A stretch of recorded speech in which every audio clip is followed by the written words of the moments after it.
Será que se eu mandar para o YouTube com essa música de fundo aqui vai dar pau?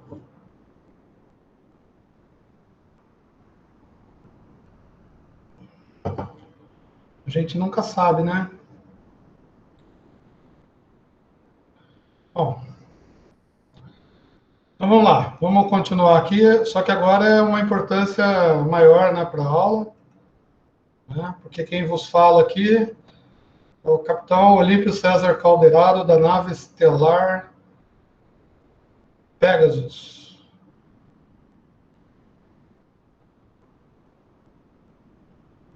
Deixa eu parar a transmissão aqui para a gente bater um papo antes aí.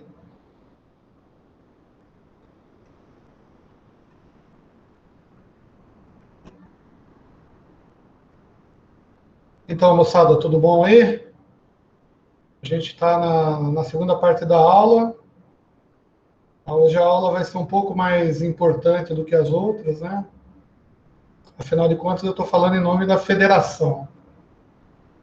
Sim, passei, Jefferson. Uma atividade grande. Daí você pode perguntar para os caras aí. Tem uma atividade grande para fazer. Tá bom? Mas você não precisa não, cara. Você tá dodói, cara. Dodói. Então vamos lá. Vou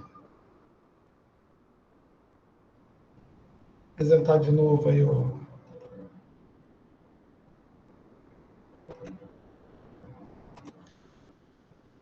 Espero que vocês estejam vendo aí já o PowerPoint aí, beleza?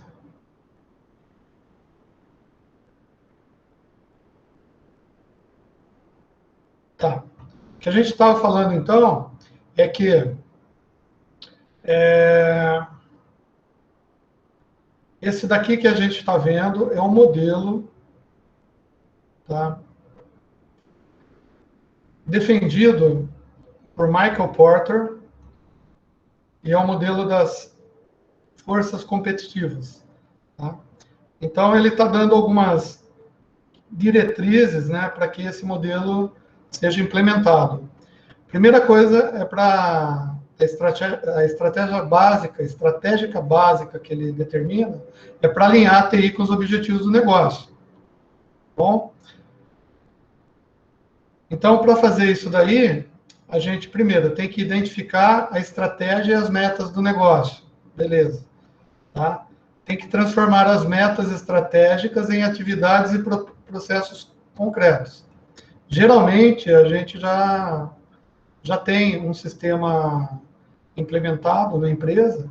Quando não, a gente precisa implementar, né, para padronização de processos, tá, e atividades. Só que essa padronização e as atividades, elas têm que estar ligadas com as metas estratégicas. E veja bem, quando se diz metas estratégicas, tá, daí eu não sei se vocês se lembram, né, mas a gente tem alguns indicadores de negócio que eles chamam de KPIs, que é o Key Process Indicators. Tá? O que são os KPIs, então? KPIs. Né? Esses KPIs aqui nada são do que os processos padronizados, tá? Que estão alinhados com as metas estratégicas. Ou seja, você define um monte de meta e você define quais são as metas mais importantes, né? Chave, né? As metas-chave, os processos-chave, e daí você pega os indicadores dos processos-chave. É isso que KPI significa. Vou até colocar aqui.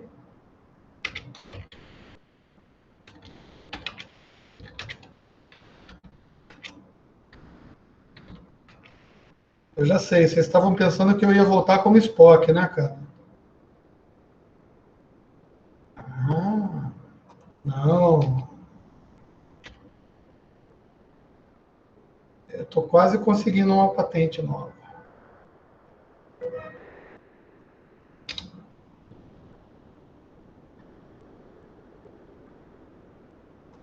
Beleza. Daí você tem que definir de que maneira você vai avaliar o progresso na direção às metas. Tá? Óbvio, se você tem os KPIs, daí fica mais fácil, né, para você ver se o seu processo está indo. Daí ele diz assim, você tem que sempre ter em cabeça como que essa TI, né, pode ajudar a progredir rumo às metas empresariais e de que maneira ela vai aprimorar o processo de atividade de negócios. Bom, e por fim, você vai avaliar o desempenho real. Tá? Daí o cara diz lá, o Porter diz assim, ó, deixe que os números falem. Tá, poxa, colocando isso daqui numa listinha parece ser uma coisa óbvia de se fazer. Mas não necessariamente. Por quê? Porque essas coisas, elas não são tão naturais assim. Quem trabalha sabe o quão é difícil você fazer a integração da TI com os objetivos do negócio e mais, você descobrir quais são os indicadores-chave que você tem que avaliar. Geralmente, a gente acaba achando que todos os indicadores são chave. Então, você gera muita informação que baseado em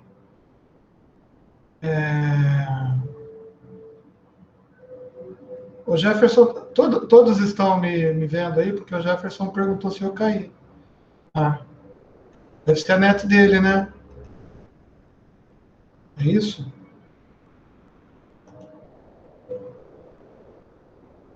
Vocês estão me vendo ou não? Beleza, Paulo, obrigado. Tá, então estou bonito ou não?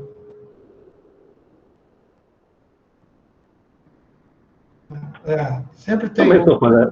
Eu sou meio velhão também, eu sou fã dessa série. Então, sempre tem um que não gosta, né? Vai Acho fazer que o o pessoal quê? mais novo não é muito fã, não. Então, o pessoal novo, né, não sabe o que significa isso para a vida das pessoas. Só da história, Só, né? eu só vou dizer uma coisa para vocês. Você que é engenheiro e não conhece Star Trek, você não sabe o que é engenharia, meu amigo. Tá? Você não tem noção do que é física. Entendeu? É assim, e se você não conhece, vai conhecer a série para não falar mal. Bom? Eu vou gravar agora, eu vou falar do seriado com esse uniforme aqui. Né? Vou fazer meus insights de YouTube assim. A gente vai falar de assunto. Professor, desculpa, essa roupa que você comprou da China, que demorou quase um ano para chegar? Exatamente. Parabéns. Tô bem, tá bem. Tô bonito. Caiu bem em você. Eu não pareço um cara um pouco mais sério, esse uniforme da federação, cara. Isso daqui é importantíssimo. Se eu for para uma entrevista assim, cara, só que eu tenho que tirar um pouco da barriga, mas se eu for para uma entrevista assim, o cara já me contrata. Cara. Não tem. Dependendo da vaga, contrato, senhor. Então. A Google contrata, senhor. A Google. Então, eu espero que a fã não demita, né? Só uma perguntinha, colocou lente de contato ou não está enxergando nada mesmo? O quê? O óculos? Não, eu tô com ele do lado aqui, mas está dando para ver. Um capitão de óculos. No ano de 2300 e pouco, cara, não tem mais óculos. O pessoal faz correção, né, diretamente na retina.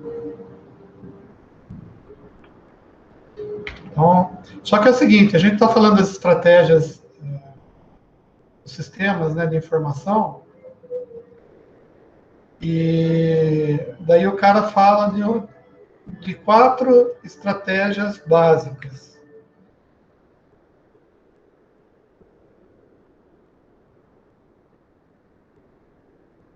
Essas são as estratégicas que o cara lá, o nosso querido autor, liderança em custos baixos. Parece ser coisa, assim, ridículo, chovendo molhado, né? Mas é assim, muitas empresas não pensam dessa maneira. E as empresas que não pensam dessa maneira, elas têm uma séria dificuldade, inclusive para se integrar no mercado, tá? Então, quais são as estratégias? Liderança com custos baixos. Um sistema de informações que produza produtos e serviços a um preço mais baixo que o da concorrência. Ao mesmo tempo, aumenta a qualidade e o nível dos seus serviços. Daí, o cara dá um exemplo de uma empresa que adota, né, que tem uma certa vantagem, né, ou reconhecimento da adoção desses processos de liderança. Walmart. Eu não sei se vocês sabem, mas o Walmart, nos Estados Unidos é um dono. No resto do mundo é o mexicano lá, o Carlos Slim, que é dono da Walmart no resto do mundo. Tá? Mas eles usam uma estratégia, um sistema de informação que é muito similar ao sistema de informação da Leroy Merlin. Tudo é centralizado lá no México. Tá? Então, tudo é centralizado no México. Todas as informações, as compras, os processos de fechamento de caixa, todos eles são centralizados lá no México. Tá? Ou seja, o cara tem conhecimento. Se o rapaz vende uma jujuba aqui no Walmart do shopping, se bem que eu acho que o Walmart parou de distribuir no Brasil, né? Mas quando ele estava aqui, o pessoal do México já saberia que estava sendo vendido jujuba no shopping do Tivoli, lá no Walmart. Tá? Diferenciação de produto. Tá? Tipo assim, você tem que usar sistemas de informação que diferenciem os produtos e facilite a criação de novos produtos e serviços. Tá? Exemplos, né, de empresas que têm sistemas de informação que atendem esse critério aqui, de diferenciação de produto, são o Google, o eBay, o Apple, Starbucks. Tá? Então, assim, é só você lembrar, poxa, como que o eBay funciona? Eu não sei se vocês sabiam, mas o eBay tem aqueles esquemas de você dar lance, né? Para promoção e para fazer interação com o público. O que eles fazem?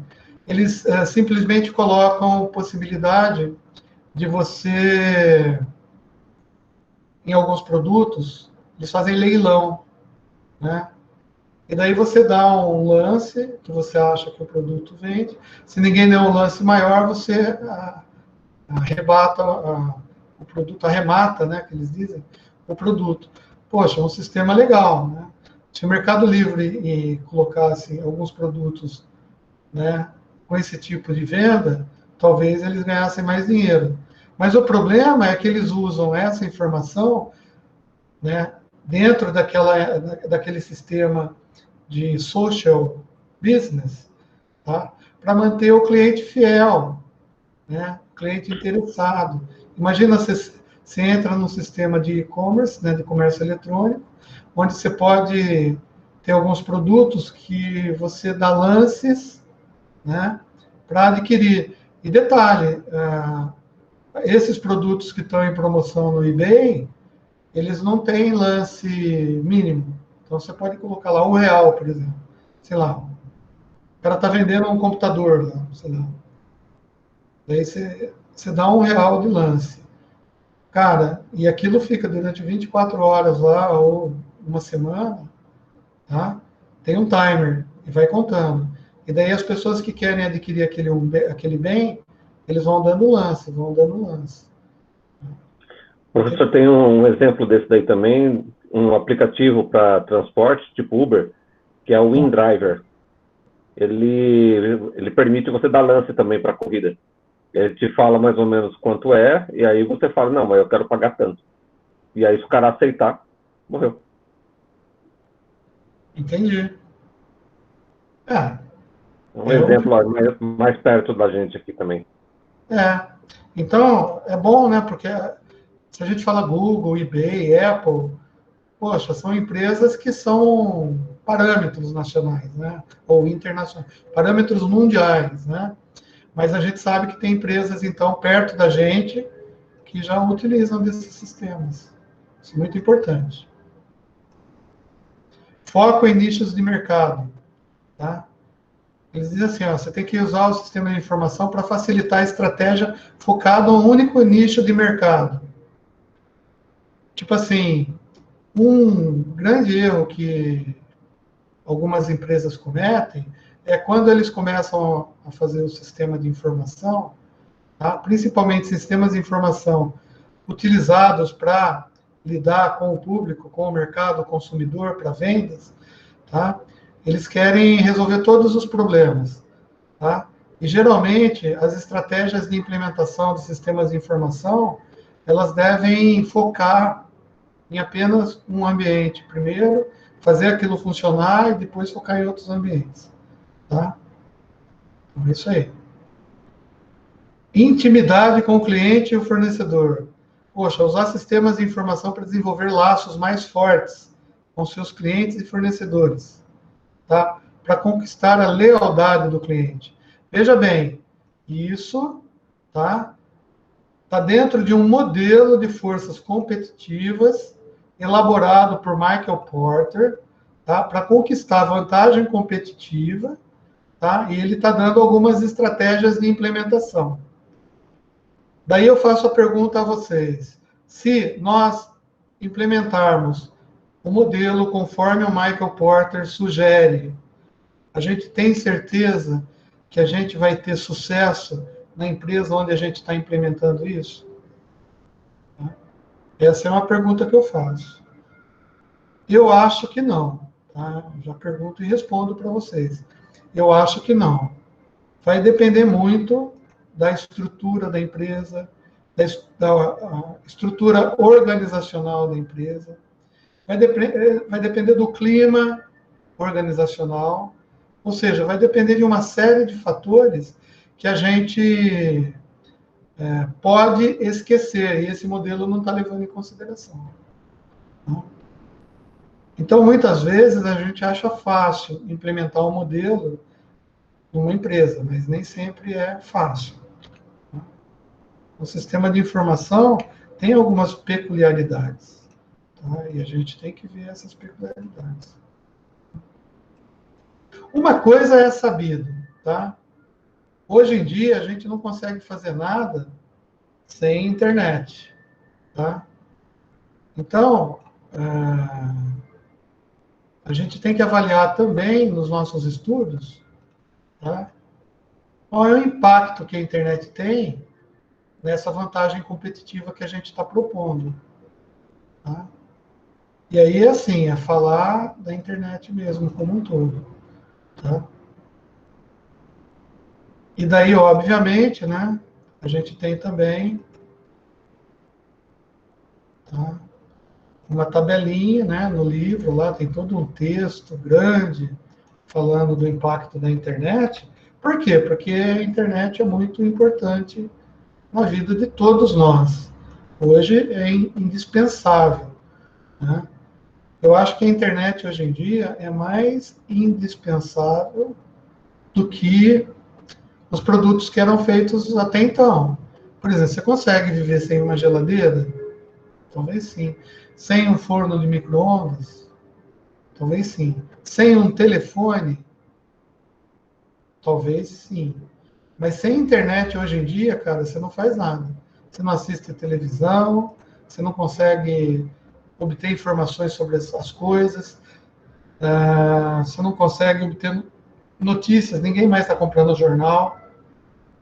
Tá? Bom, e daí ele põe uma tabelinha, né, da força competitiva conforme o impacto da internet. Tá? Por exemplo, se a gente vai falar de produtos ou serviços substitutos, permite que novos substitutos surjam com novas abordagens para atender às necessidades e executar funções. Tá, então mudou a necessidade ou você descobriu algo inovador e você consegue, através da internet, colocar esse algo inovador no mercado, tá? Para que atenda a necessidade, substituindo um produto anterior, tá? Daí tem aquela ideia que eu já falei para vocês dos produtos que são matadores, né? Tipo assim, aqueles produtos que surgem, substituem os outros, e a gente acaba até esquecendo que tinha outros. Tá? Eu vou citar um exemplo. Eu não sei se vocês se lembram da época do Orkut, né?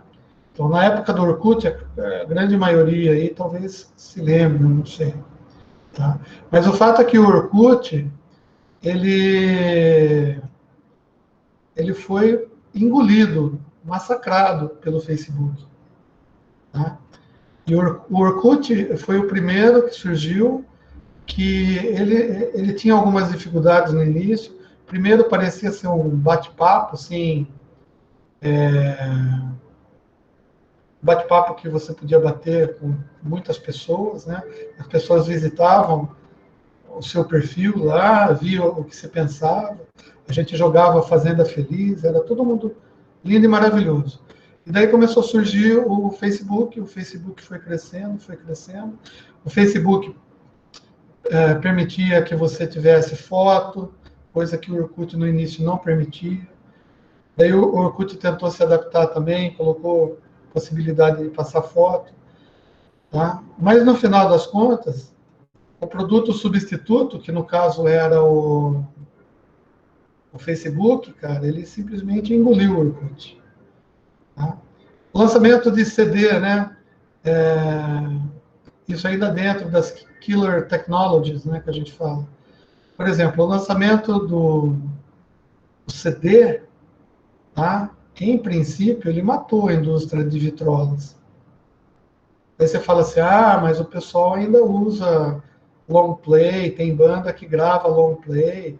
Legal, existe ainda, só que, né, é desprezível no mercado a quantidade de vinil que tem a ser vendido, né? Poder de barganha dos clientes. Olha só que interessante. O cliente, hoje em dia, ele pode barganhar direto sobre preços e produtos com a empresa que está vendendo. Tá? Quer dizer, pode? Eu diria que poderia, né? Hoje a gente não tem muito, assim, poder de negociação. Todavia, a gente tem uma possibilidade de buscar o produto similar ou semelhante em outro site, né? Em outro vendedor. Então, a concorrência se acirrou. Isso é bom para o cliente. Tá? Poder de barganha dos fornecedores. Bom, a mesma coisa. A internet, veja bem, a gente está vendo, né, o impacto da internet. Tá? Então, o sistema que seja integrado à internet consegue, por exemplo, fazer barganha de prazos com fornecedores. O fornecedor de produto do just-in-time, ele já está ciente de como está o seu estoque. Ele pode oferecer produtos com mais vantagens e assim por diante. Ameaças de novos entrantes. Olha que legal. A internet possibilita você saber, no momento que entra um competidor no mercado, você consegue já saber qual é o novo competidor, novo player, vamos dizer assim. Tá? E você consegue agir mais rápido, né? Tipo, se melhorar mais rápido. Antigamente, não, né? Alguém montava uma loja em Americana, vendia determinado produto. Eu, que sou de Limeira, ia em Americana, via a loja, falava assim, legal, vou abrir uma concorrente lá em Limeira. Igualzinho, né? Tipo cópia. Vim aqui para Limeira, abri a minha loja. Cara, você só ia saber disso se alguém de Limeira fosse na tua loja e falasse, lá em Limeira tem uma loja igualzinha a tua. Né? Hoje não, a internet permite que você saiba que já tem novos entrantes. Posicionamento e rivalidade entre os concorrentes existentes. Bom, a internet amplia a abrangência geográfica do seu mercado. Isso é nítido. Se eu tenho a loja em Americana, eu não vendo só para Americana. Eu consigo vender para o território nacional todo. Quiçá, eu consigo vender para os países vizinhos. Né? O único problema aí é transporte, logística de transporte. Mas a Amazon resolveu esse problema.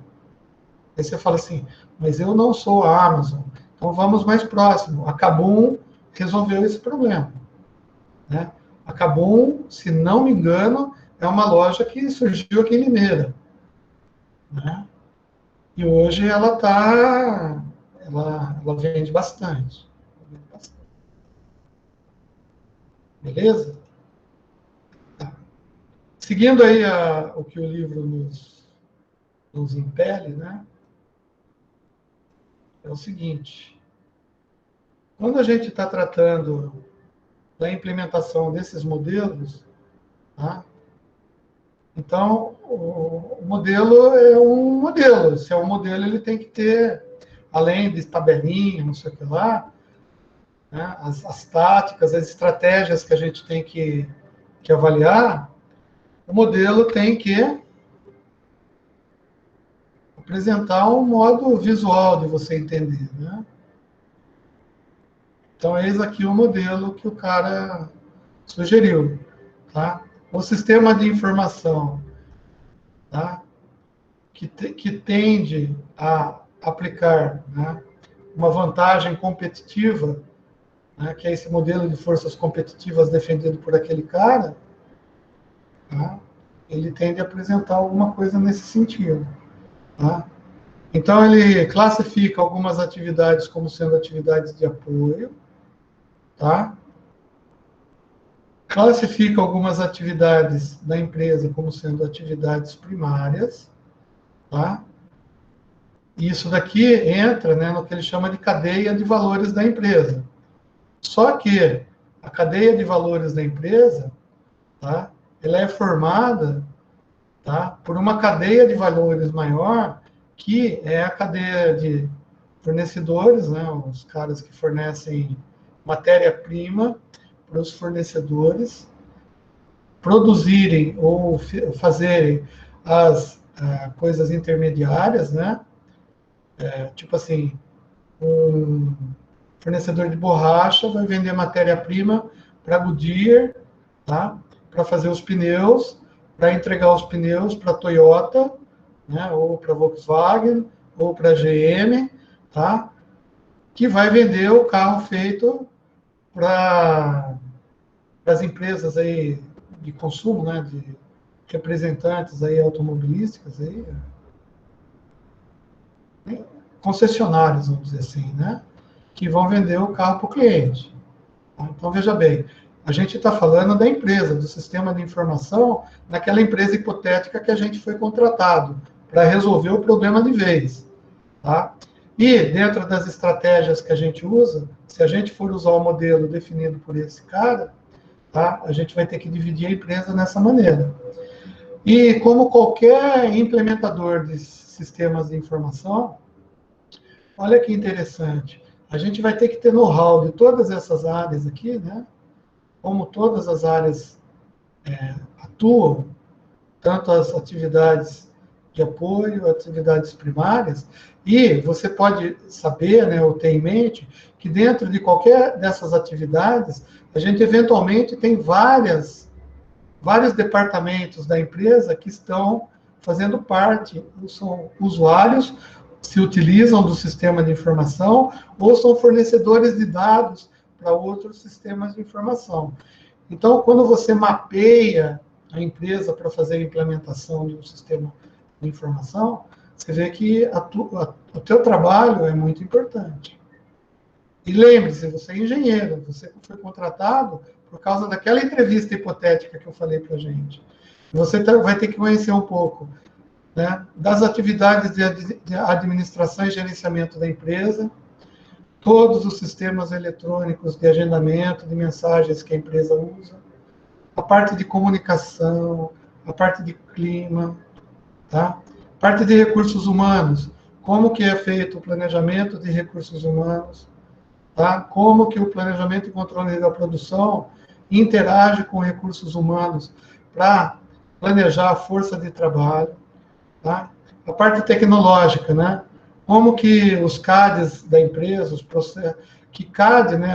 Quando a gente fala CAD, a gente simplesmente pensa no AutoCAD, né? No CAD mecânico ou no CAD civil, arquitetônico, tá? Mas a sigla CAD significa Computer Aided, né? Aided Design, né? Ou é projetos com auxílio computadorizado. Então, o que acontece é que numa empresa de tecnologia, ela tem vários processos automatizados com a ajuda, né, de computadores que não necessariamente usam o que a gente conhece do CAD. Aqui entram as partes de redes industriais, né, a parte dos CLPs, a parte das máquinas que são controladas por computadores. Tudo isso vai estar informatizado também. E ele tem que estar dentro do sistema de informações, de alguma maneira. Por quê? Porque vai gerar dados, né? Esses dados vão ser manipulados pelo sistema de informação para comportar até informações para que recursos humanos consigam dimensionar e planejar a força de trabalho, não só para que essa força de trabalho seja contratada, mas que ela seja treinada, que ela seja habilitada em resolver esses problemas, né, que eventualmente surjam na empresa, para operar os processos da empresa, né, para entender até o próprio sistema de informações da empresa. Tá? Seleção de fornecedores, nossa, como que a gente vai fazer o sistema de informação para atender, né, esses sistemas de colocação de pedidos, né? Tipo assim, se eu falei aqui da Toyota, da Volkswagen, né, como que a empresa vai saber que o cliente aqui, ó, final, está comprando um carro dela, né? Por quê? Porque o distribuidor vai estar em contato e vai dizer, ó, acabou o Corolla, né? Sei lá, uma marca qualquer de carro. Essa empresa vai ter que mandar. Mas como que o pedido que essa distribuidora vai fazer para a empresa vai entrar dentro do sistema de informação para que informe a logística de suprimentos, tá? Que vai ter que fazer um carro novo, tá? Que o sistema de operações, né, vai entender que tem um pedido novo, tá? Talvez essa informação aqui seja feita através da vendas e marketing, tá? Mas também tem que ter no sistema de informação esse sistema integrado com todos esses outros aqui, para que todo mundo esteja sabendo, não só que entrou o pedido, mas se a gente, enquanto empresa, está conseguindo atender a solicitação do mercado. Tá? Uma vez produzidos os produtos, tá? Esses produtos vão ter que ser distribuídos, né, para as concessionárias. Tá? Como que é a informação que a gente tem a respeito disso? Será que essa logística de distribuição ela não é falha no seguinte sentido? Eu não tenho informação de concessionárias e da quantidade de carros que eu tenho em cada concessionária e a demanda de mercado daquela área regional onde a concessionária está inserida, tá? Devido à provisão, por exemplo, de mercado para venda de automóvel. Então, o nosso sistema de informação numa empresa automobilística tem que pensar em tudo isso. Beleza pura? Tá? Então, quando a gente fala nessa interação, né, nesse modelo que a gente está vendo aqui no modelo de implementação, né, a gente entende, então, que esse modelo tem tudo a ver com o que a gente chama de cadeia de valores. Tá? Cadeia de valores. Tá? Então, cadeia de valores, gente, a gente pode entender como sendo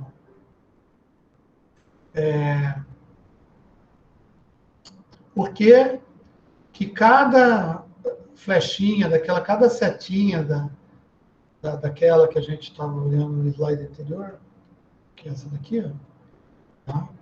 Cada parte dessa aqui, tá? Se a gente pegar essa sequência, tá, de ações aqui que cada área vai executar, a gente pode entender que, por exemplo, a parte de fornecedores aqui, ela vai pegar a matéria-prima, tá?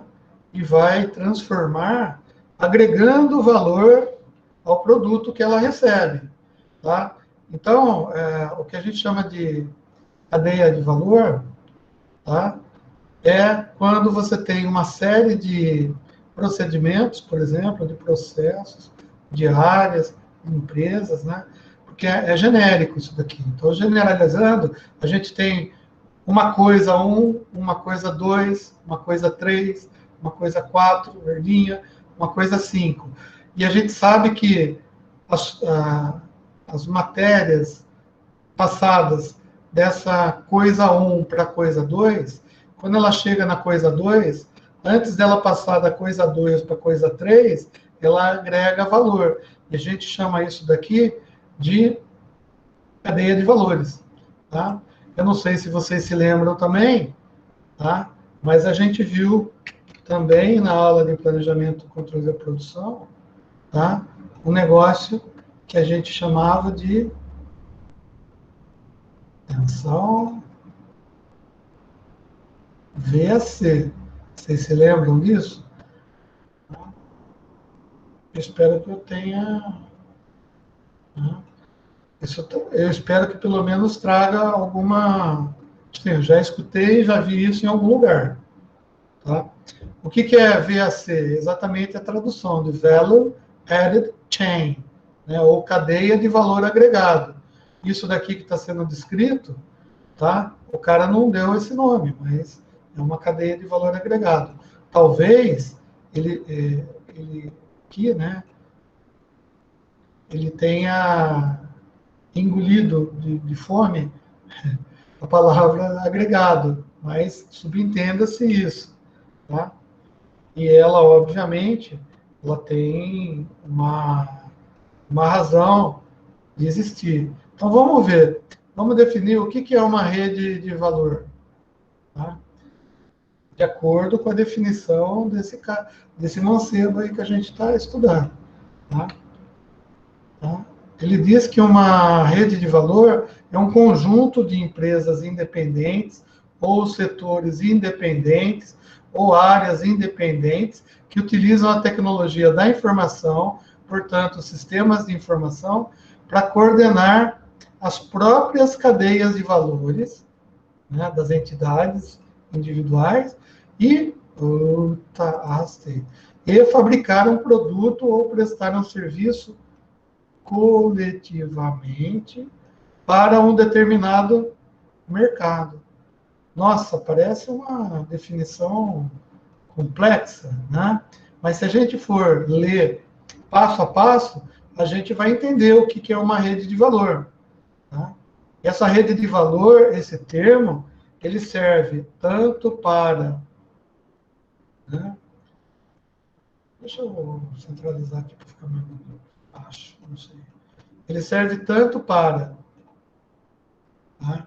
Empresas, tá? Como departamentos, como setores.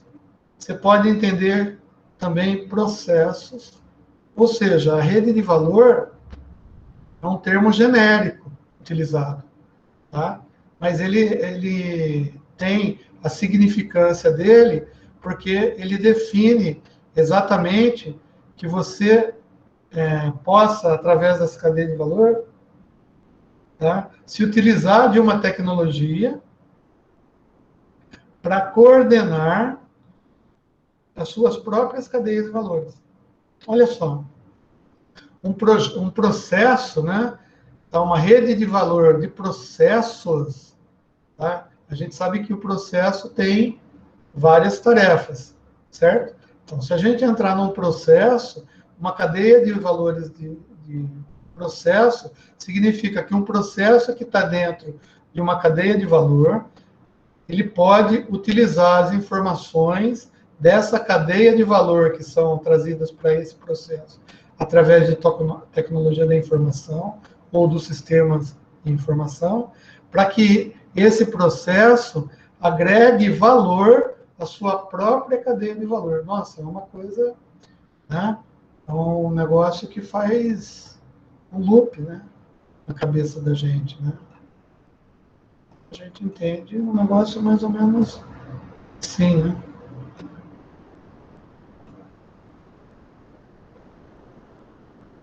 Acho que dá para entender mais ou menos. Então, mas para fazer esse processo de você pegar as informações e utilizar as informações dentro, você usa a tecnologia da informação, né? Então, as empresas se utilizam de tecnologia de informação, tá, para pegar dados, tá, para coordenar suas próprias cadeias de valores internas. Tá? Talvez uma figura mais interessante. Deixa eu dar o Ctrl+C aqui. Seja essa daqui.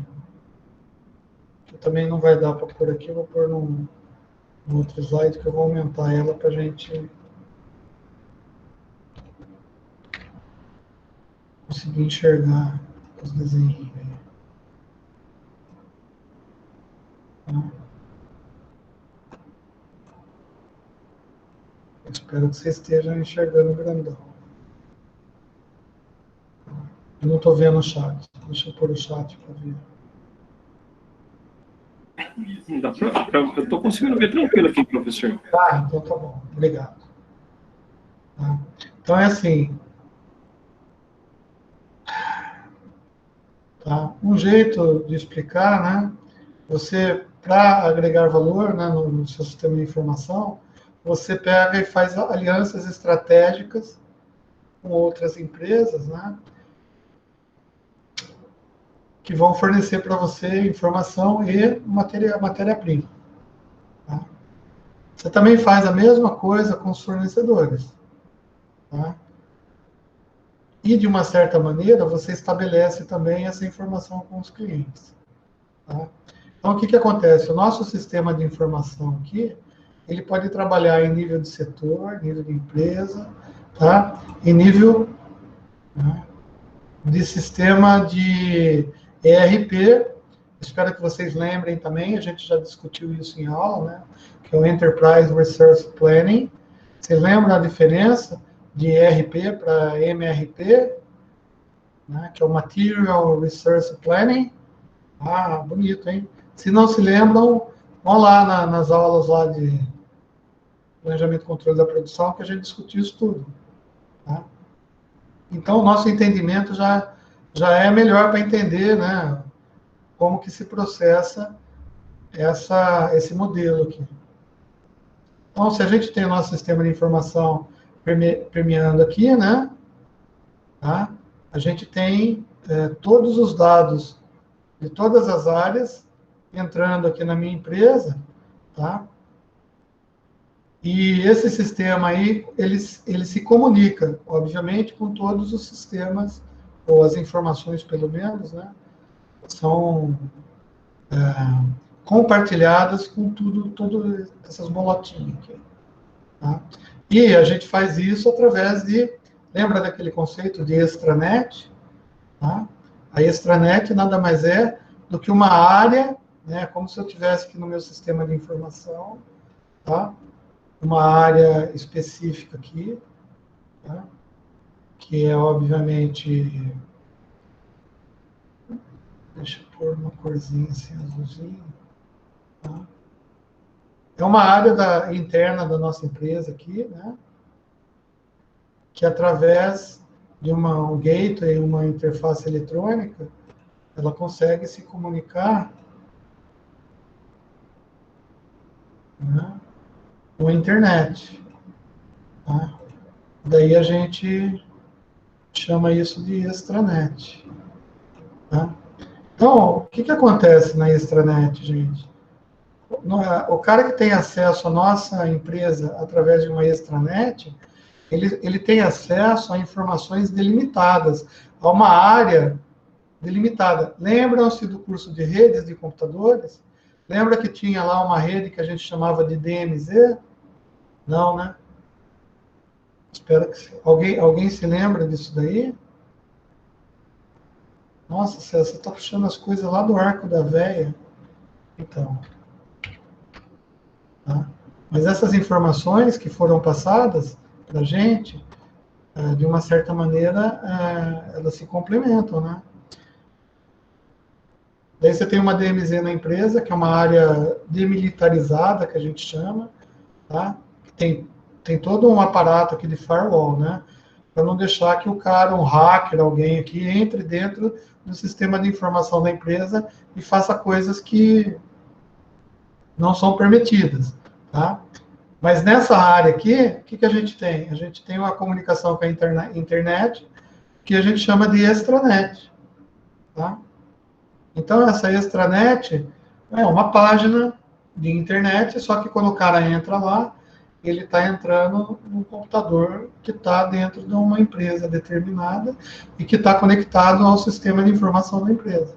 Para que isso acontece? Bom, o cara, um cliente, um potencial comprador, ele poderia comprar um carro direto na Ford, por exemplo, né? Aliás, acontece isso, né? Para eu que compro carro zero a cada 2 meses, eu faço o carro zero personalizado, né? Então, sim, vocês entendem o que eu estou falando, né? Entro lá e peço, né, o carro. Vou mostrar para vocês o último carro que eu comprei. Deixa eu entrar aqui no WhatsApp Web. WhatsApp Web. Alguém tem algum comentário? Quer fazer algum comentário, fazer alguma pergunta sobre a matéria que está passando desapercebido?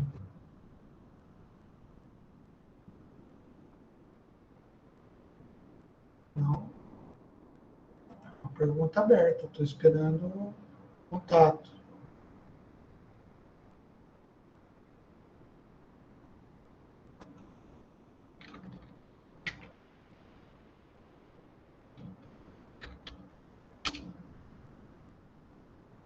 Vocês estão falando no chat, né?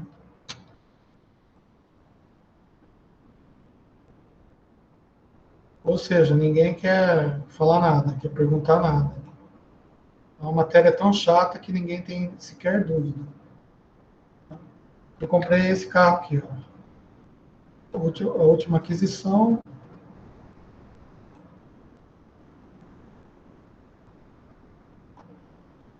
Ah, bonitão, né?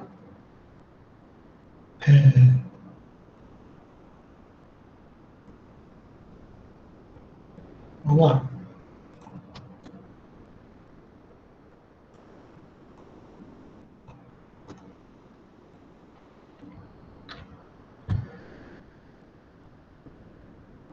Bom, para a gente implementar esse sistema conforme o modelo que a gente está querendo, tá? O cara fala que a gente precisa ter algumas competências, né? Aí começa a complicar a nossa história, né? Vamos definir as palavras aqui para a gente entender melhor, né? Bom, primeiro, o cara fala assim, você precisa ter sinergia, competências essenciais e estratégicas, tá?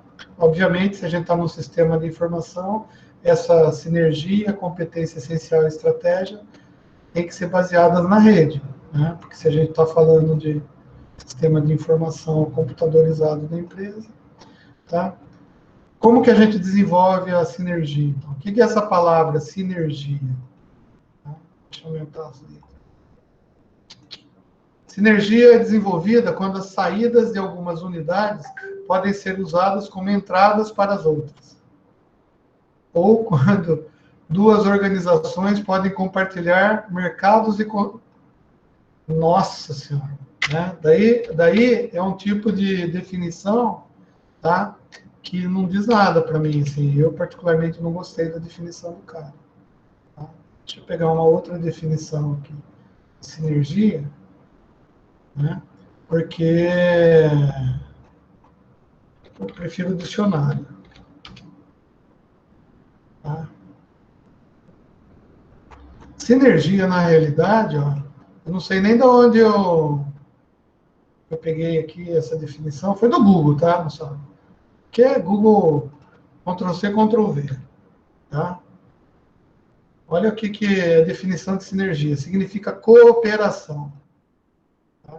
Então, eu acho que a melhor palavra que significa esse negócio aqui que ele colocou, quando as saídas de uma unidade podem ser usadas, sei que lá, para mim é papo de linguiça, tá? Por quê? Sinergia é cooperação. Tá? É um termo de origem grega lá, sinergia é um trabalho, o esforço para realizar uma determinada tarefa muito complexa, tá? Para atingir um êxito, né? Aí o cara fala também que sinergia é um momento em que um todo é maior que a soma das partes. Ai, meu Deus do céu. É aquele negócio de consultor, né, gente? Você sabe como que é, né, o palavreado. Já falei que... Né? Daí você fala assim, poxa, César, então o que quer dizer sinergia? Cara, é assim, o que quer dizer abóbora para vocês? Ah, você já na cabeça, né? Você falou abóbora, tua cabeça já pensou numa abóbora. Alguém pensou numa abóbora de comer, alguém pensou naquelas moranga grande, alguém pensou na abóbora do Dia das Bruxas, né? Mas você fala, ou alguém pensou até em cor, né? Tudo bem, falei abóbora, alguma coisa foi na cabeça de vocês. É assim que funciona na cabeça da gente as palavras. Então, quando você fala sinergia, tá? Na cabeça da gente tem que vir alguma concepção da palavra, tá? E sinergia, então, né, conforme o que os gregos queriam dizer, é um termo que quer dizer cooperação, tá? Então, quando a gente fala de sinergia entre os processos empresariais através de um sistema de informação, a gente quer dizer que é a cooperação que um sistema de ajuda, né?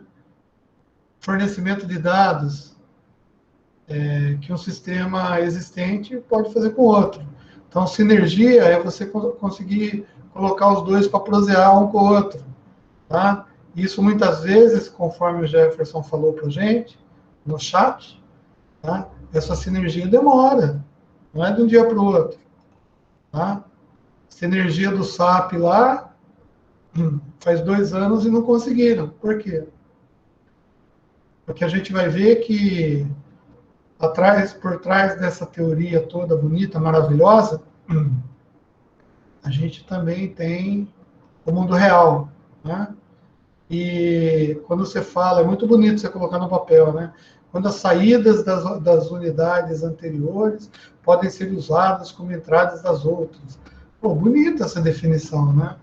O que o cara quer dizer é o seguinte, é que quando você tem uma informação numa determinada área, tá? Ela tem que estar preparada, logicamente e estruturalmente preparada, para que ela possa servir, né, para outra área na qual está solicitando essa informação. Se as estruturas de dados forem diferentes, se a organização for diferente, não vai funcionar. É a mesma coisa quando vocês fazem trabalho em conjunto.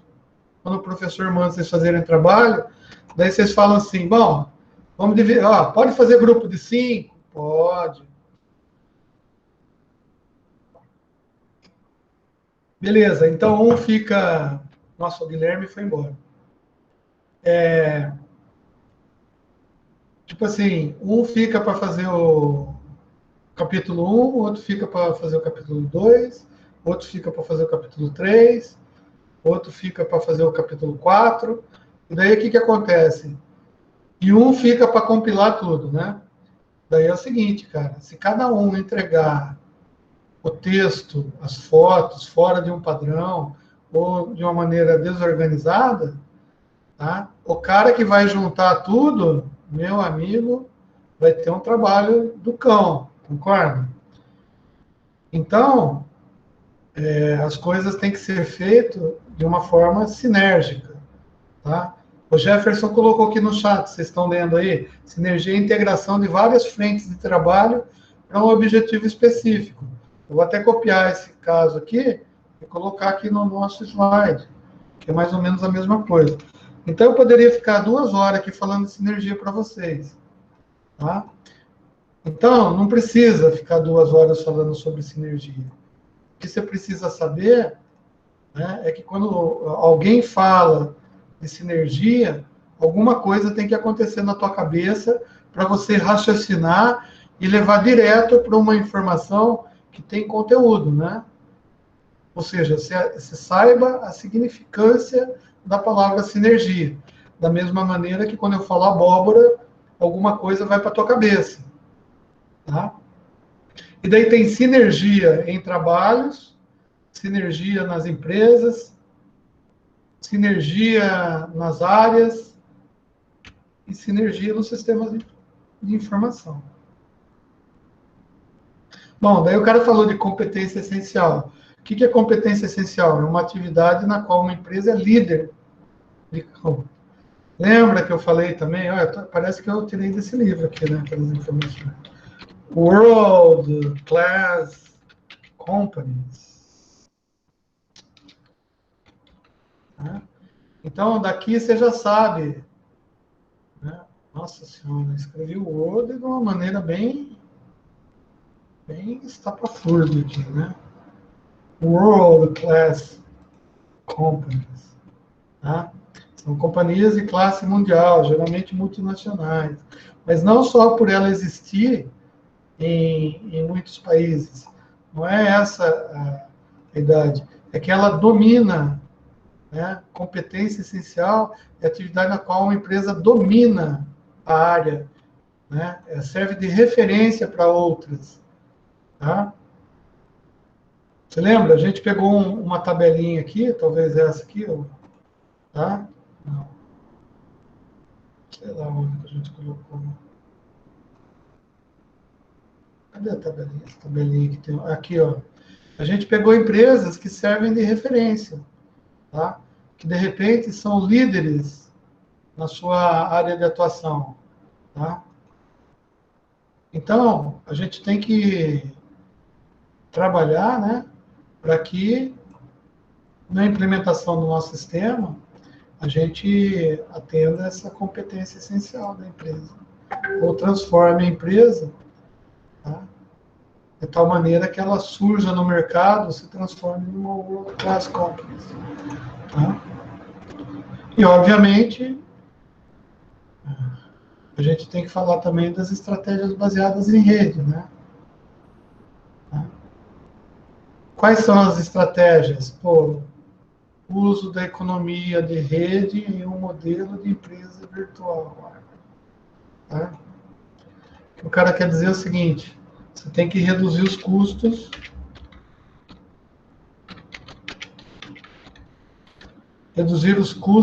de implementação.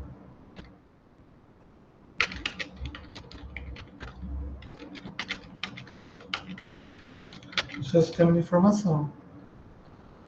Ou seja, aquela célebre frase que a gente vê o chefe da gente falar todo dia: fazer mais com menos. Fazer mais com menos. Nesse caso específico, a gente está falando de rede, né? Porque se a gente está utilizando nosso sistema de informação, tá, dentro de uma empresa, a gente tem que pensar na rede dela também, né? Só que tem que pensar no custo da rede. Então, daí, veja bem, daí entra aquele conflito, né? Eu vou ou não vou implementar o SAP na minha empresa? Essa é uma decisão que geralmente você tem que tomar, né? Porque para implementar o SAP, tá, é um baita de um sistema de informação, um ERP dos bons, tá? Mas vai ter alguns probleminhas aí que eu tenho que me deparar, né? Por exemplo, como que ele vai integrar os sistemas já existentes? Como que ele vai ser, né, sinergia, vai ter sinergia com o que eu já tenho, tá? E eu tenho já uma rede na empresa, tá? Quais são os requisitos que eu preciso para implementar o SAP? Tá? Um exemplo que eu dou é claro, na empresa, numa das empresas que eu trabalhava, se eu já dei esse exemplo para vocês, por favor, me relevem, tá? Mas eu vou dar de novo para quem já ouviu. Numa empresa que eu trabalhava, o que aconteceu? O pessoal implementou um sistema de controle de plantas, planta baixa física de arquitetura, né? Projeto físico, né? E eles implementaram um sistema de informação onde qualquer um das empresas poderia não só verificar, né, todas as plantas dos prédios que a gente tem pelo Brasil, um servidor único lá centralizado, e que a gente pudesse não só verificar isso, mas também atualizar a planta. Então, a ideia do cara que idealizou esse sistema era assim, eu estou indo numa determinada estação qualquer aí, que tem determinados equipamentos. Tá? De repente eu olho a estação e eu vou colocar um bastidor novo com equipamento novo. Então, daí eu faria lá a vistoria e tal, daí vibrou aqui, eu acho que é a comunicação. Por isso que eu estou dando aula, não posso atender. Daí o que acontece? Poxa, o cara não dimensionou a rede, a gente fazia isso através da internet, né? Nem da intranet era. E naquela época, a internet, a gente tinha canais muito restritos, né? E a gente usava um CAD da vida, um CAD, não era o AutoCAD, era um Mountain Top, mas é um CAD tão pesado quanto o AutoCAD. Então, era assim, beleza, a gente tinha que logar no sistema, entrar lá no diretório de plantas. A hora que eu clicava numa planta abaixo de uma estação para aparecer o desenho da estação, tá? Apesar de ser todo o desenho vetorizado, e a gente sabe que transmissão de dados vetorizados é uma transmissão que ocupa menos banda, demorava 10, 15 minutos para abrir a planta. E agora imagina eu chegar num determinado objeto daquela planta lá, clicar e dar um delete, esperar mais 10 minutos.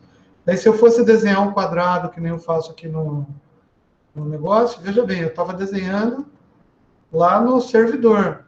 Então, eu desenhava assim, até o meu terminal aqui mandar esse desenho de quadrado, né, com todas as características que ele tem aqui, de cor, espessura, blá, blá, blá, blá, blá, via internet, tá, a 512 kilobits por segundo, tá, para um servidor que estava lá no Rio de Janeiro, meu amigo, era complicado. Então, foi um projeto falido, tá, que a gente gastou uma puta nota, né, e foi um projeto falido, um projeto que não teve... O cara gastou dinheiro, parece coisa de governo, né? Você compra, implementa, gasta um dinheirão, e depois você tem que comprar máquina, né? Deixa tudo paradão lá, porque não serviu para PM. Tá? Bom, beleza. E daí, a gente também tem que considerar o que a gente chama de tecnologias disruptivas, que são aquelas tecnologias lá que eu falei, né? Killer Technologies, né? Que são melhor do que qualquer outro atualmente produzido, tá?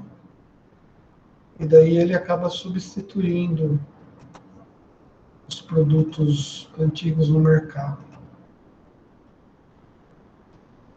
Bom, esse sistema também, tá, tem que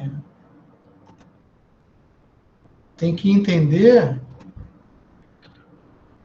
como que a concorrência funciona, né? Tá? Por quê? Porque hoje, qualquer empresa,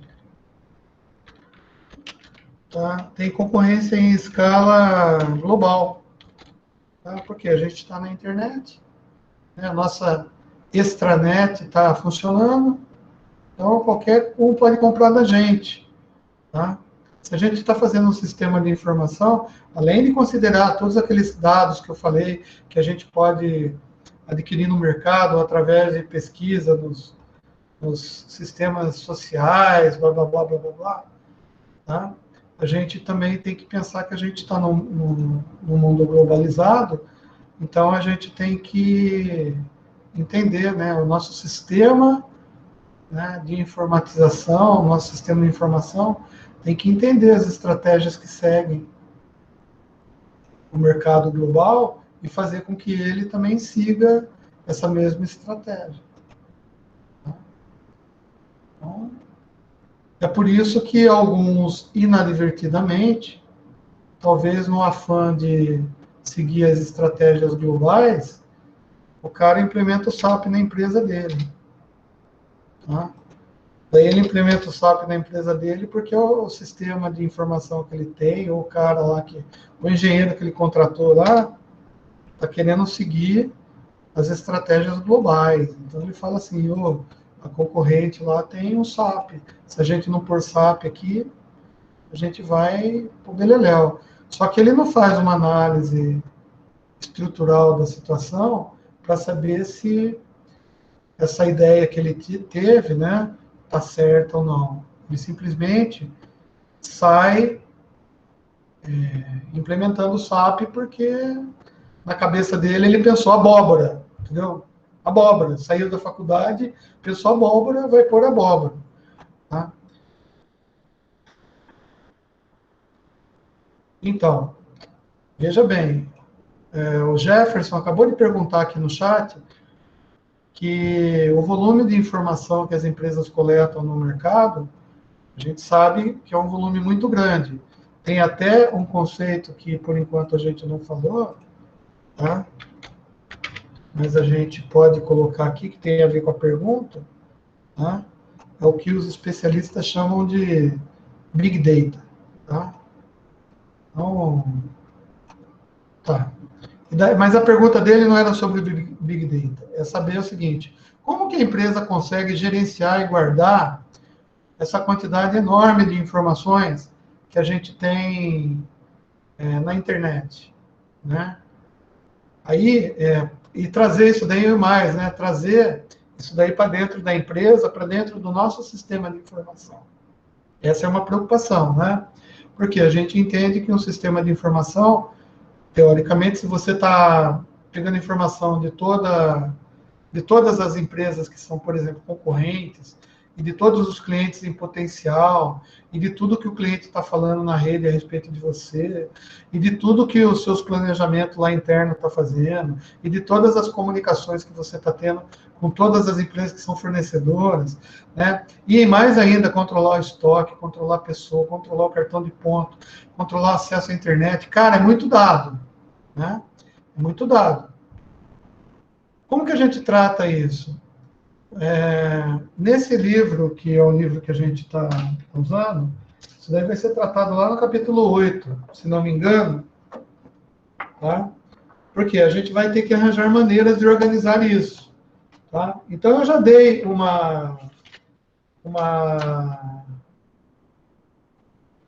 deixa eu ver que capítulo que é. Eu já dei uma ideia básica para vocês, que é assim, a gente vai ter vai ter que ter um banco de dados, tá? E como que a gente vai estruturar esse banco de dados? Quais as informações que eu vou querer ter no meu banco de dados, tá? Porque o meu banco de dados, eu não quero que ele grave só dados. Eu quero que ele grave coisas que são informações úteis para a minha vida, lá dentro da empresa. Então, não é qualquer porcaria, tá? Eu vou trazer para dentro do meu banco de dados. Então, eu vou colocar alguns filtros, certo? Beleza. Então, uma das informações... eu não lembro aqui que capítulo que é, mas... a gente vai ver isso, com certeza. Mas, assim, eu não quero trazer todas as informações para dentro da empresa, tá? Então, eu posso abrir mão de algumas empresas terceirizadas como parceiro para cuidar de alguns dados para mim. Aí tem algumas empresas que trabalham com o que a gente chama de data warehouses, tá? Ou data warehouse. Então, a gente vai saber o que é isso também, tá?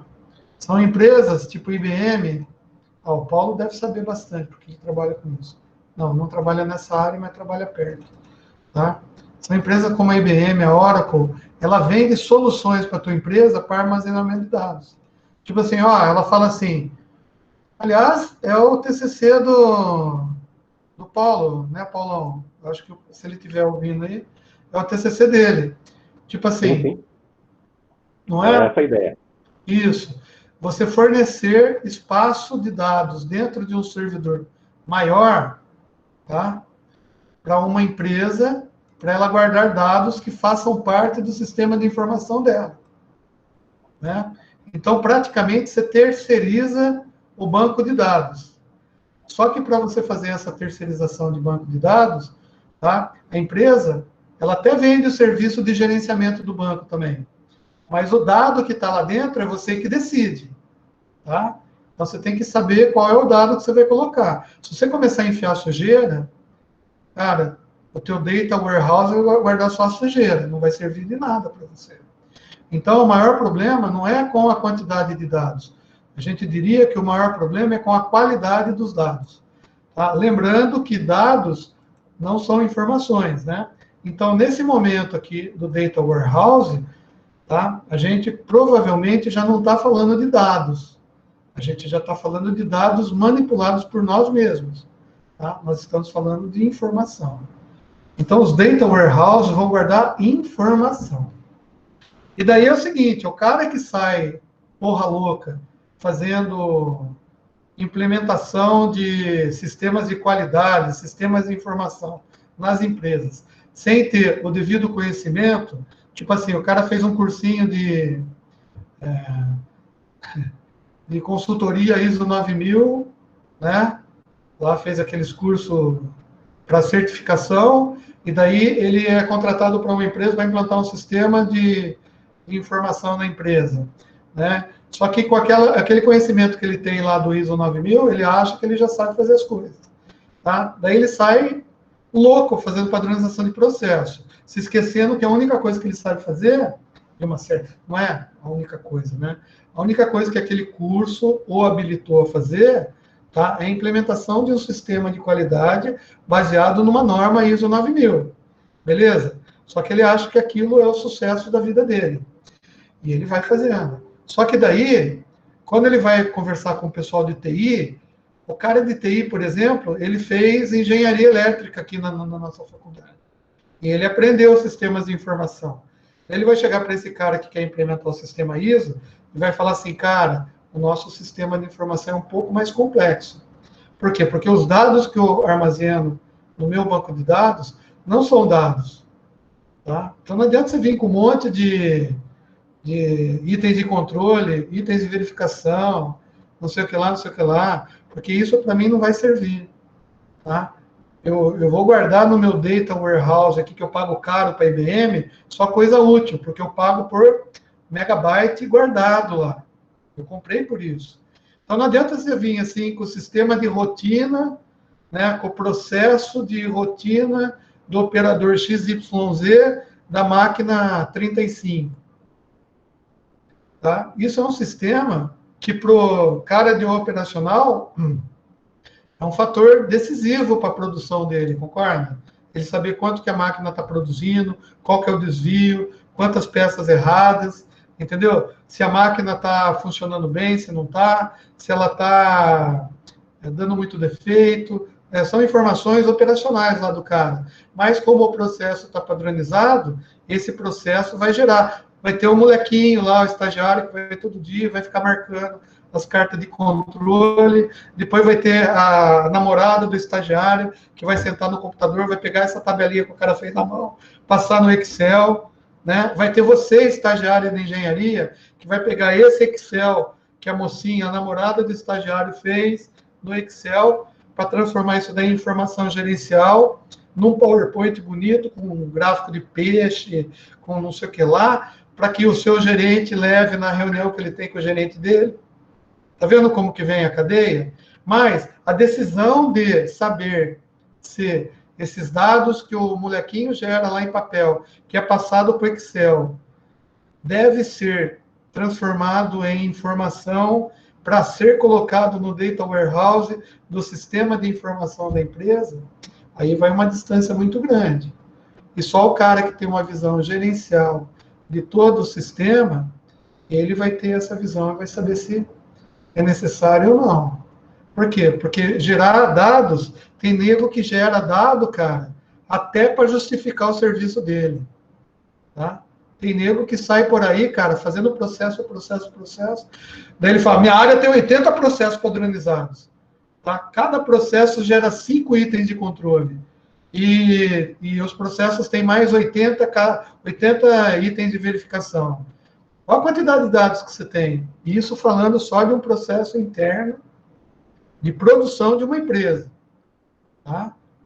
O cara de sistema de informação, ele tem que decidir se isso vai ser útil ou não. Tá? Para o meu sistema de informação, de que adianta eu saber quantos minutos e quantos cliques você deu no chat da aula que eu estou dando? Entendeu? Para que vai servir isso daí para mim? Tá? Eu ainda penso, será que para mim cabe eu controlar a tua presença no meu sistema de informação? Tá? Quanto que isso daí vai me custar em bytes armazenados no meu banco de dados? Que dificuldade que eu vou ter para transformar esse dado que o Google passa para mim, através de uma planilha, no arquivo TXT, que a gente vai ver também que tem jeito de converter de sistema para outro, né? Mas qual é o custo que eu vou ter para implementar isso daí? Eu vou precisar contratar um cara para fazer isso para mim? Tá? Ou posso fazer de maneira automática? Mas fazer de maneira automática tem que contratar outro cara para fazer o software. E aí, como que fica isso tudo? Tá? Então, vale a pena eu controlar? Né? Não sei, é uma decisão que a universidade toma. Tá? Uma coisa é certa, presença é fundamental. Tá? Tipo assim, por que presença é fundamental? Porque o MEC diz que se você não tiver 75% de presença em sala virtual, tá? Ou notas igual ou superior a 6, você não pode ser aprovado na matéria. Isso é lei. Então, a faculdade tem que arranjar um sistema de informação para pegar dados para cumprir essa lei. Isso é lei. Não é vantagem competitiva, não é decisão mercadológica, não é social não sei das quantas, entendeu? Não é nada disso, tá? É simplesmente cumprimento de uma lei, tá? Que se a faculdade tivesse ISO, é o primeiro requisito lá, cumprir a lei. Se ela tivesse concorrendo ao Prêmio Nacional da Qualidade, é a primeira coisa lá, compromisso com a sociedade, pagar imposto, cumprir as leis. É o mínimo que qualquer empresa séria faz, cumprir as leis. Tá? Então, você vê como é complexo a história e vai longe, cara. Se a gente pegar e for discutindo, isso vai longe. Tá? Mas... então, é muito mais complexo. O Jefferson está falando aqui, ó, é muito mais complexo do que passamos. Sim, é muito mais complexo. As coisas não são simples. E é por isso que vocês têm que aprender a raciocinar, aprender, pensar. Não sair correndo fazendo qualquer implementação de coisa aí, ou assumindo responsabilidades que vocês não têm competência para tal. Né? E competência não quero dizer nível de inteligência, não é isso que eu estou falando. Competência é no sentido de conhecimento para fazer isso. Tá? Então você tem que adquirir esse conhecimento, adquirir através do quê? Dos estudos. Tá? Mas é só ler, decorar e saber onde está guardado no cérebro, e a hora que eu precisar do conhecimento, eu vou lá e pego o conhecimento. Não, você está fazendo com o seu cérebro exatamente como um tontão faz com o sistema de informação mal implementado. Né? Você está pegando dado, colocando no seu cérebro, sem aprender, né? Sem transformá-lo em informação. Coisa útil para você. Você está guardando o dado lá. Na hora que você precisa, você pega o dado, mas se você não souber interpretar, né? O que você vai fazer com o conhecimento? Tá? Então, é isso que eu falo. Nós temos que criar na nossa cabeça, tá? Crítica, raciocínio crítico, lógico, além das outras habilidades, né? Das outras competências, competências emocionais, né? Saber falar com as pessoas, competências técnicas, conhecer engenharia no nível legal para ser chamado de engenheiro, tá? Saber discutir com engenheiros como engenheiro. Então, competência de português, né? Vamos aprender a falar, né? Falar corretamente. Eu não sou um exemplo para vocês seguirem, tá? Mas é importante. Daí você fala assim, mas pô, no curso não tem português, teve uma matéria de português, isso daí não é importante. Cara, é importante para a tua vida, não é importante para o curso, tá? Por quê? Porque é diferente, né? Você vai numa... Você viu? O exemplo que eu citei em sala de aula é exatamente esse.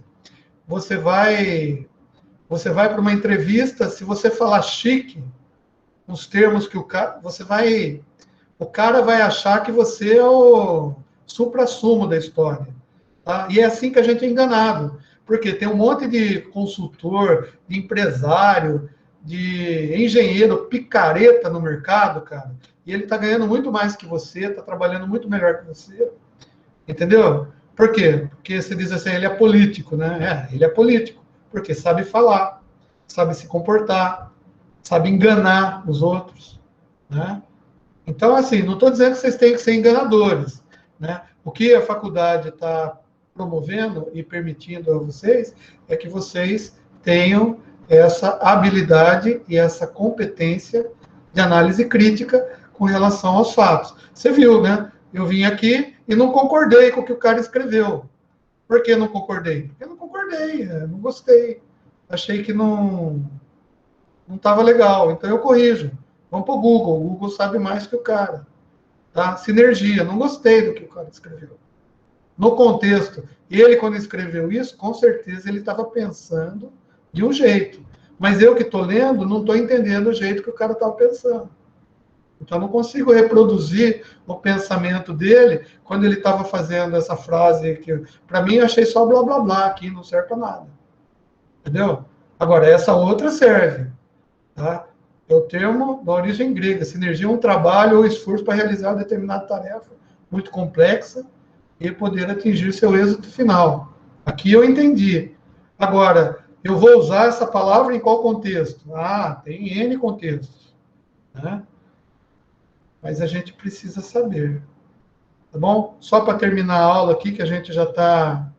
Vocês já perderam a van. Não sei se vocês perceberam, mas a van já foi nesse horário. Tá? Ó,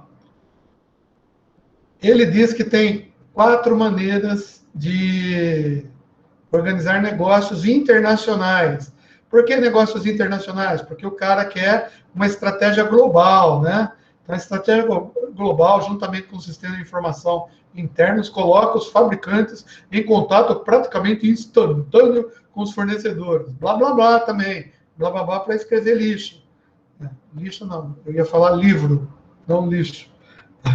Mas o fato é que o cara está te dando uma receita. Né? Uma receita. Tá? E falando sobre concorrência em escala global. Então, a gente sabe que a gente está trabalhando num mundo globalizado. Tá? Então, você pode saber que o Xing Ling lá da China, ele está sabendo o que a tua empresa está fazendo aqui. E se você for um engenheiro autônomo e quiser abrir a tua própria empresa, tá? Ele também vai saber que você é autônomo e está concorrendo com o gerador solar dele lá. E aí? Como que faz? Né? Então, é assim, 4 maneiras de organizar os negócios. Você pode organizar como exportação doméstica, como multinacional, como franqueadores e transacional. Então, o que são essas 4 maneiras? É claro, se eu pegar o livro aqui, a gente vai descobrir o que o cara, quando ele escreveu o livro, no momento que ele estava raciocinando lá, ele conseguiu, né, colocar no papel, imprimir e vender para a gente. Tá? A ideia dele. Tá? E a gente tem que entender e analisar criticamente. Beleza? Então, é assim, senhores e senhoras, eu vou fazer a exemplo do que eu sempre faço. Eu vou parar de gravar essa aula. E hoje eu estou bonito, né? Vocês estão vendo, eu sou 4 estrelas, mas eu com certeza já vou ganhar uma promoção. Então, logo, logo, né? De capitão, vou me transformar em Comodoro. Entendeu? Então, muito respeito aí, tá? E daí acompanha o meu canal que fala do Star Trek, né? Nossa, vida longa e próspera para todos vocês.